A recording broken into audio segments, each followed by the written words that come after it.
Good morning, everyone, and thank you for joining us for this exciting announcement this morning. To start things off, I will invite Minister of Children and Family Services, Cyril Turton, to the podium.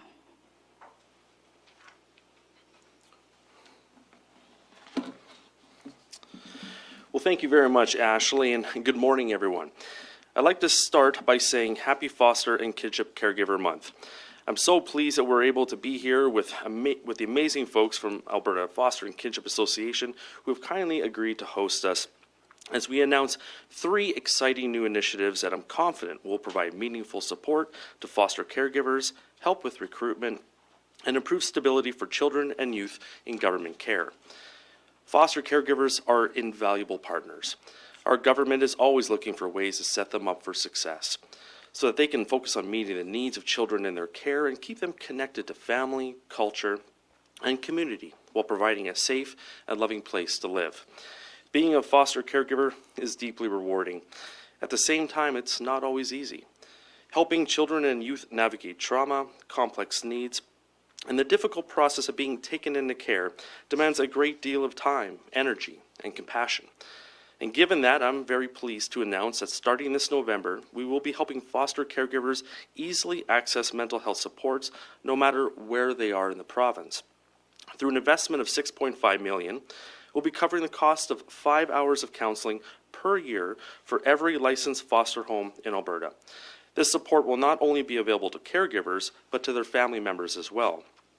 Counseling sessions can be arranged through CFS or via a licensed counselor of the caregiver's choice. Caregivers can also access mental health supports through the Counseling Alberta website. Mental wellness is vital, and I hope this new support will give our dedicated foster caregivers more opportunities to take care of themselves. And that brings me to another step we're taking to support our efforts to recruit more foster caregivers. I'm excited to announce our Refer a Foster Caregiver program. This program will leverage the power of community in order to address some of the recruitment challenges we're facing here in our province. Word-of-mouth referrals are a powerful and effective recruitment strategy within the foster community. Many of our current foster caregivers have some great success stories to share. They know firsthand what makes an excellent foster family and can see those qualities in their loved ones, their friends, and their neighbors. And that's why current foster caregivers will now receive $500 for each successful referral that leads to the creation of a new licensed foster home here in Alberta.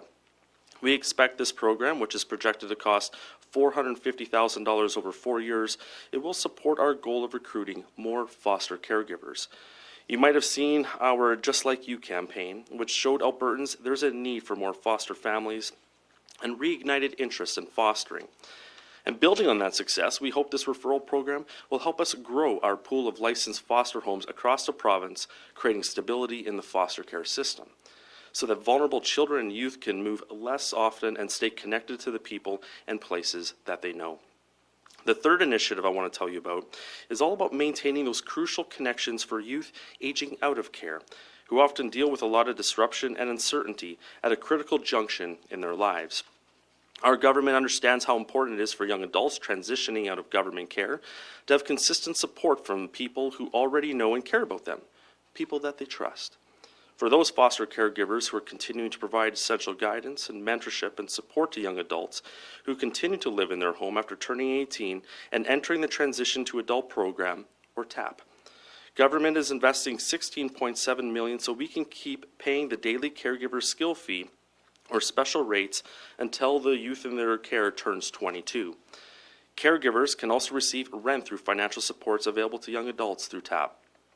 This voluntary program will help young people aging out of care begin moving towards independence and building bright, successful futures focused on their own terms. Back in the summer, Premier Smith asked me to continue this ministry's work to recruit and retain foster caregivers and to give kids in care the best experience we possibly can. We've made progress, and I know that there is still work ahead. For now, I hope these initiatives, representing a combined investment of more than $23.6 million, will get us closer to a system where caregivers feel supported and where children and youth in care can experience stability, safety, and belonging. Thanks again to AFCA for hosting us here today. Thanks to our amazing foster caregivers. And now I'll hand it over to Melissa Jones, the CEO of the Alberta Foster and Kinship Association.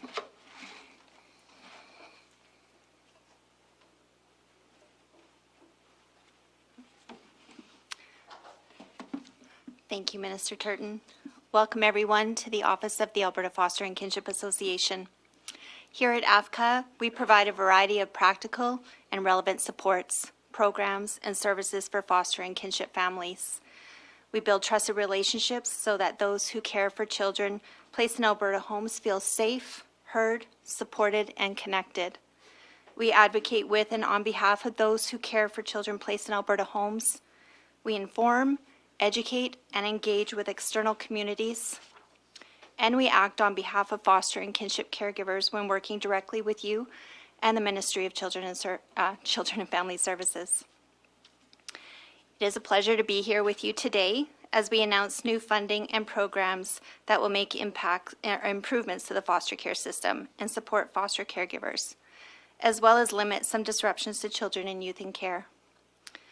Foster caregivers go above and beyond to provide safety and support for children and youth. It's essential that we continue to provide caregivers with the supports they need so they can continue to provide love and care to the children and youth in their homes. I'm so pleased that Alberta's government is providing the additional support to help foster caregivers cover some of the costs for counseling. It's an important beginning to address the unique stresses they experience, and demonstrates the awareness and recognition in the importance of promoting the mental health and well-being of foster caregivers. I'm also pleased to hear the government will be maintaining the foster caregiver daily skill fee or special rate when youth transition out of care to adulthood. The dedicated work of a caregiver doesn't just stop because a youth turns 18, and this funding will support foster families staying together while these young adults take steps to achieve independence. I would also like to thank Children and Family Services for providing AFCA with a one-time grant that will help us continue our work, educating the public about foster and kinship care, recognizing these caregivers for the role they play in communities, and hopefully add to foster care recruitment efforts. We at AFCA appreciate the partnership we have with your ministry, and we look forward to continuing to represent foster and kinship caregivers and advocating for their needs, so they can continue to provide care and stability to children and youth in care. Thank you. All right, that concludes the formal part of our announcement. I will now open the floor for questions and answers and invite the minister back to the podium to answer any questions you may have. Reporters will get one question, one follow-up, and if there's time after, we will circle back for any further questions. We'll start by taking questions in the room, so if you have any, just line up the mic over here. And yeah. Hi, Minister. Sarah Ryan, Global News. I'm just looking for you to paint a picture for us, if you can, you talked a lot about trying to recruit more foster families. So can you talk about how desperate that need is, and when did that change, if you can help fill in that gap for us? Well, the decline in foster care parents has been happening over the last couple of years, and my heart just goes out to these amazing families. They open up their hearts and their homes to some amazing kids. And so the announcement today was really about recruiting additional foster care parents to help bolster the ranks of these amazing families. And just based upon some of the experience that we've seen in other provinces that have had referral fees given, we know that there's success in those programs, and that's why we wanted to emulate it here in the province of Alberta.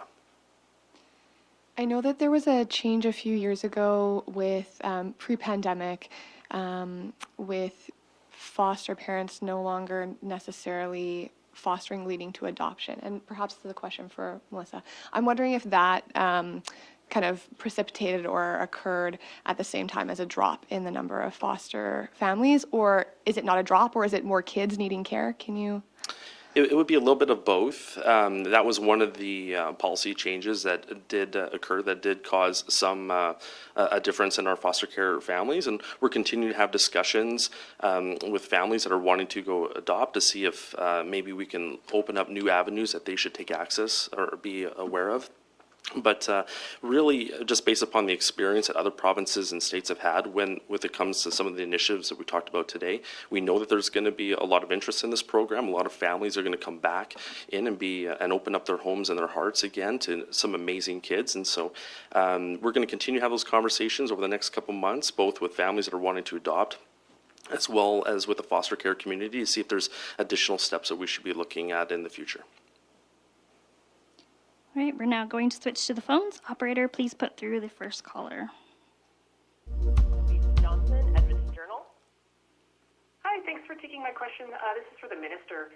I'm wondering if you can just outline a few more of the details here. You're talking about a foster caregiver daily skill fee to go to families who have youth transitioning out of care over the age of 18.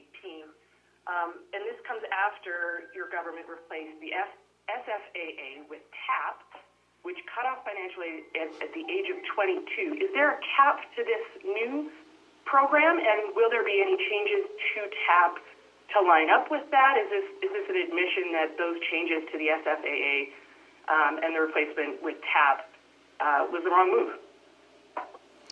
No, thank you for the question. This announcement today was really about ensuring that those foster care families that are looking after children after the age of 18 continue to have those incentives and financial compensation to look after those children. We have found, just talking with foster care families around the province, that for many of the children when they hit 18, that the parents and the families that wanted to continue that relationship were having additional financial costs that they had to address. And so really the announcement today is to make sure that we can continue to strengthen those relationships between those young adults from the ages of 18 to 22, and make sure that those relationships that those children have with foster care parents continue to be supported.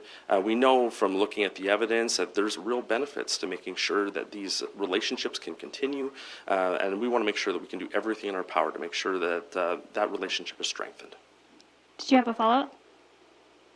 Yeah, thanks for that. I'm also wondering if there's going to be any sizable increase to staffing caseworkers in children's services to support these families, because with more foster families, there will likely be a need for more support on that end. And just if I can cap off or sneak in another question here, I know in February you launched an awareness campaign calling on Albertans to consider becoming foster parents with the aim of creating 100 additional foster placements over the next year. I'm wondering if you can update us on where you're at in terms of meeting that goal. No, excellent questions. So we're continuing to have those conversations within the department and with our other stakeholders about the downstream ramifications of these types of announcements. I feel confident that our ministry can easily handle the extra caseloads, but we're continuing to have those conversations, especially as we come into budget. Regarding the announcement that happened in the spring about the getting new additional foster care parents, we have seen a small uptick, but we're hoping that with the announcement here today that we will cause a vast increase in the number of foster care parents, very similar to what has happened with other provinces that have had similar types of announcements. Operator, can you put through the next caller? Michelle Bellefontaine, CBC. Oh, hi, Minister. Thanks for taking my question. I wanted to ask you about something a little off topic. It appears that the federal court has approved more than $23 billion in compensation for First Nations children and families over Ottawa racially discriminating against them by chronically underfunding the unreserved child welfare system and other family services. So I'm wondering if I could get your reaction to that. Well, thank you for the question. You know, our department's going to continue to analyze and look at the results of court rulings pertaining to First Nations children, First Nations communities. We'll have more to speak to that in the future. Did you have a follow-up? No, thank you. All right. Operator, put through the next caller, please. Catherine Grgowski, Alberta Today. Oh, thanks for taking my question. So I did have a similar question to Lisa about how that Just Like You campaign is going. You said a small uptick. Do you have a specific number that you can share of how many have been added in the province? Yeah, for specific numbers, we can get you that information afterwards. So. Did you have a follow-up? Yeah, and so, and again, on Michelle's question on the federal court decision, are you doing anything else aside from that ruling? Like, what are you doing to ensure equitable care for First Nations children and their families? Well, over the last couple of months, I've been meeting with First Nations leaders right across the entire province, and talk. Many of them are in different stages of taking on the children's services aspect into their own communities. We continue to have those conversations. I know that there's a couple communities that are a little bit closer to the point when they're actually able to look after children's services on their respective communities. So we're continuing to have those conversations. My doors are always open. I'm in constant communications with First Nations leaders from around the province, and we're continuing to move forward in that spirit of reconciliation to make sure that First Nations leaders and communities continue to have a say in how their children are looked after. Operator, are there any further questions? There are no other questions on the phone at this time. All right, that concludes our announcement for today. If you have any follow-up questions, my contact information is at the bottom of the news release. Thank you so much for joining us today.